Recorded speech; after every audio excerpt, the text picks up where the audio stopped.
तर मोदींच्या शपथविधी सोहळ्याला एकनाथ खडसे यांची उपस्थिती असणार आहे। खडसेंचा अद्याप भाजपमध्ये अधिकृत प्रवेश झालेला नाही। खडसे पक्षप्रवेशाच्या प्रतीक्षेत आहेत आणि आज शपथविधी सोहळ्याला ते हजर राहतील। परिवारातील एक सदस्य केंद्रीय मंत्रिमंडळामध्ये जातो याचा आनंद आहे, अशी प्रतिक्रिया एकनाथ खडसे यांनी दिली आहे। रावेर लोकसभेच्या खासदार रक्षा खडसे आज मंत्रिमंडळात शपथ घेणार आहेत। त्याआधी आपल्यासोबत ज्येष्ठ नेते एकनाथ खडसे, पहिली प्रतिक्रिया आहेत। काय आनंद वाटतं भाऊ, आज ताई शपथविधी सोहळ्यात पहिल्यांदा आहे। परिवारामधील एक सदस्य केंद्र सरकारमध्ये मंत्री होतो याचा मनस्वी आनंद आमच्या साऱ्या परिवाराला आहे, साऱ्या गावाला, गावकऱ्यांना, आमच्या साऱ्या परिसरामध्ये आनंद व्यक्त केला जात आहे।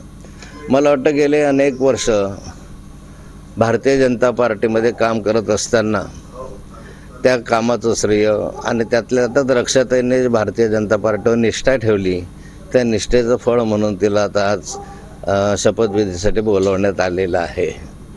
आणि या माध्यमातून आज माझ्याकडे बोलायला शब्द नाही, पण साऱ्यांचेच आशीर्वाद रक्षाताईच्या पाठीशी आहे, परिवाराचे आशीर्वाद आहे, जनतेचे आशीर्वाद आहे।